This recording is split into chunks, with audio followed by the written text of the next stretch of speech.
Hello, my dear friends, and welcome to my reflection on the first Sunday after Easter. The next few weeks as we head towards Pentecost is all about trying to get our heads around what the resurrection of Jesus means and doesn't mean for us. Ultimately, our reflections will centre around the hope that we have as a result of the resurrection of Jesus from the dead. This is why the National Church has set aside this period of time, the 50 days of Easter to Pentecost, as a focus of hope. Each week I'll be doing a reflection specifically on a particular aspect of hope. My first episode on hope versus optimism is already up, and I encourage you to have a look at it if you haven't already.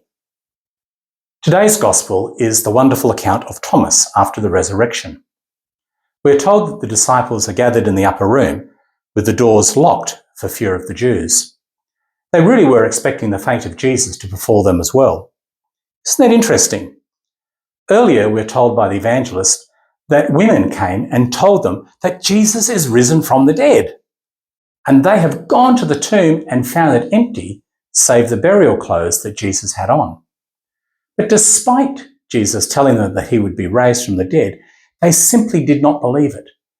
And in one sense, it's a natural response. Nothing like this had ever happened or occurred before. Yet they still had the witness of the women. And these women were very, very faithful in expressing this resurrection truth. But everyone had no frame of reference with which to understand what on earth was going on in their world at that time. And before we launch into a finger-wagging, "You naughty lad, Thomas, for doubting," even refusing to believe, so did the other disciples. It was not until he appeared to them that faith in Jesus being raised from the dead started to rise up in them. Although we do have to remind ourselves that even after 40 days of his appearing to them, in Matthew at least, just before his ascension, Matthew notes that they worshipped him, but some still doubted. Isn't that interesting? Even after 40 days of experiencing the risen Jesus, there were some who still doubted. So we dare not be too dismissive of Thomas simply because he doubts on the day of resurrection and for a week after. This is because dead people simply did not rise from the dead. And so it's natural that there will be doubt, even unbelief, that Jesus is raised from the dead. This is what makes the Easter stories so strange. They do not try to theologize the resurrection of Jesus, they simply report it.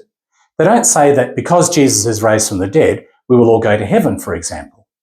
They also do not say that since Jesus is raised from the dead, death is nothing anymore. They say nothing of that. These stories of Easter, of which this one focusing on Thomas is just one, goes along this line, just simply reporting the resurrection. So let's have a look at it. The first part of the passage takes place on the day of resurrection.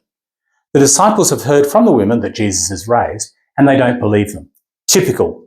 And so they take off and go to the tomb to see for themselves. When they get there, they see that Jesus is indeed not in the tomb, and moreover, the burial clothes that he had on him, or enveloping his body, were there, including the napkin which was on his head. While one disciple looks but does not go in, Peter goes right in and sees all this and notes what he sees, or what he doesn't see, that is, the body of Jesus. The disciples then go back to Jerusalem and they go back to the upper room, which they had shared the Last Supper with Jesus a couple of days beforehand. And they lock the doors, for they fear what might happen to them. The same fate of Jesus, that is, crucifixion. While they are there, gathered in fear and consternation about what has happened, Jesus suddenly appears in their midst and declares, "Peace be with you." What a great greeting to the gathered disciples who were so disturbed and confused about the events that have taken place. Jesus' first initiative is to assuage their doubts and their anxiety by saying, "Peace be with you."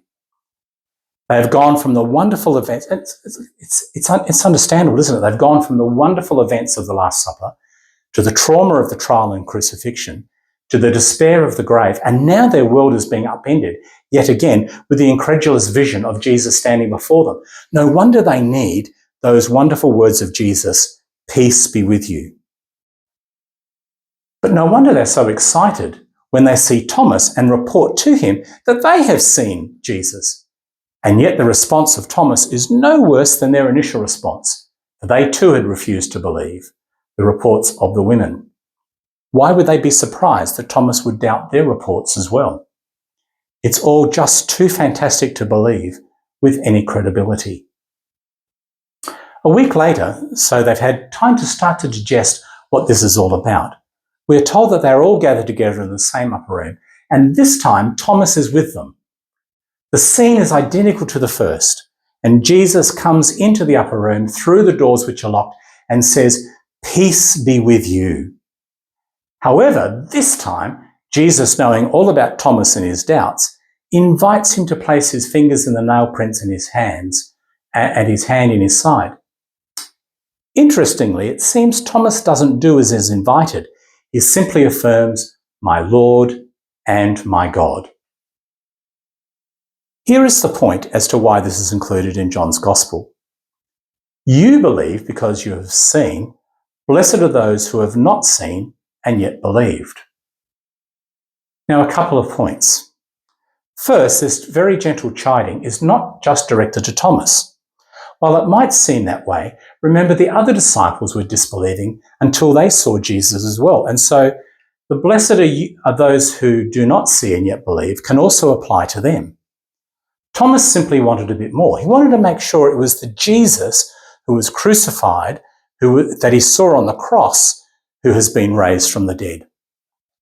And the second point is what John's Gospel is written. Second point is that John's Gospel is written well after Jesus' death and resurrection. It's after Paul, and we are deep into the faith community, most of whom who have not seen Jesus. This includes you and me. And we need assurance that we do not have to see the physical Jesus ourselves. It only requires us to have faith in the risen Jesus. This recording of the resurrection accounts here in John, but also in the other three Gospels, even though they are different authors, they tell a remarkably similar story, that Jesus' tomb really was empty, and the disciples encountered Jesus in a manner that convinced them that he was not a ghost or an hallucination. This understanding is further enhanced by the reality that the followers of Jesus did not pick another person to follow after Jesus' death. James, who's the brother of Jesus, is probably the most likely candidate and who actually becomes the leader of the church in Jerusalem. But they never claimed to follow James or claim that he was the Messiah. Only Jesus was the Messiah. They also did not venerate the tomb of Jesus, as was the wont of disciples, of prominent people of the day. The tomb was indeed empty. There was no need to go and visit it in veneration. So what is the point of this passage in John? It's quite simple really. It's not to tell us about resurrection going to be with the Lord. It's not about setting up a contrast between heaven and hell and trying to scare us away from hell, and scare us into heaven. The story of the resurrection here in John and in the other Gospels is simply about helping you and me to come to believe that Jesus is the Christ, the Messiah, the chosen one of God. And when we believe this reality, we may have life in his name. It is as simple and it is complex as that. How that works out, well, that's another story. And it's what I will hopefully be successfully transmitting to you during my reflections on hope during this period of Hope 25. And I invite you to follow along. The Lord be with you.